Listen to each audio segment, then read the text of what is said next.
Hello, and welcome to this edition of Inside Judicial Watch. My name is Jerry Dunleavy, and I'm your host. Today, we will be discussing Fusion GPS, the investigative and opposition research firm that finds itself in the center of controversy in American politics today. Its role being hired by the Clinton campaign, the DNC, to dig up dirt on Donald Trump. Its hiring of Christopher Steele, who ended up producing what's now known as the Trump dossier, which apparently was used by the FBI to launch various investigations into Donald Trump. Lots of controversy, and so I am here today with one of our senior investigators here at Judicial Watch, Bill Marshall. So thank you very much for joining me today, sir. I'm happy to join you again. So let me go through a little bit of your background, because it's actually quite relevant to a discussion about the sort of investigations in the investigative world of Fusion GPS. So before joining Judicial Watch, Bill spent 6 years at the DEA, 2 years at the Investigative Group International, doing mainly corporate investigations. Was president of the North American investigations at Armor Group for 4 years, 10 years running a couple of your own investigative businesses, and then the last 5 years as investigator here at Judicial Watch. So he's very impressive. He knows his stuff.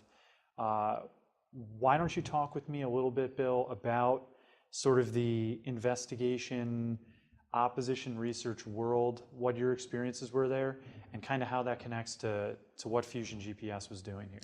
You know, this is such an egregious abuse of power, I believe, that's shaping up as more and more information is unearthed in this case than we've probably seen in this country, maybe in its history, in terms of politics, you know, and political machinations. It's just really remarkable. And it's easy to compare this to another investigation, which was the Clinton investigation that the FBI conducted. I mean, that's why it's so easy, because you're able to just basically take two things that were occurring at the same time and kind of see the seriousness versus perhaps not so serious way that the two investigations were treated. It offers a wonderful, you know, if I can use that word in quotes, contrast between, on the one hand, an individual who self-evidently broke so many laws in terms of her handling of classified information, talking about Hillary Clinton on her,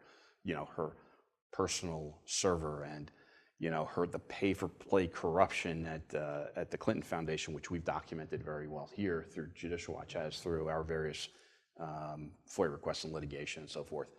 And going to the other extreme of launching an investigation against probably an innocent person, Donald Trump, regardless of what you think of him, based on fabricated information, or probably, you know, salacious and unverified, as the FBI as director said. As FBI Director Comey said, salacious and unverified information, using that as the basis, is going to the other extreme. I just, it almost makes you wonder if some kind of reorganization is not required of the FBI, because it's become so politicized and so corrupt. If I could just add, and I don't mean to impugn. I don't mean to impugn.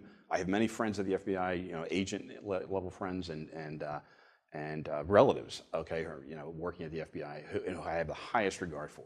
I'm sure 95% of them are terrific men and women trying to, you know, they're patriots trying to do a good job. I'm talking about this elite level of politically motivated bureaucrats, you know, who have at both DOJ and the FBI, who are involved in this really outrageous epic. Yeah, and most of what we uncovered, I mean, again, is through emails that we've actually found and documents that we found, kind of showing these various biases, and again, like you said, the contrasts and the way that they dealt seriously with, you know, the Trump-Russia investigation versus taking their foot off the gas to a huge extent when it came to dealing with Clinton. Right. You could almost use these, I would say, these cases as case studies in how an organization can become corrupt and dysfunctional. I mean, you know,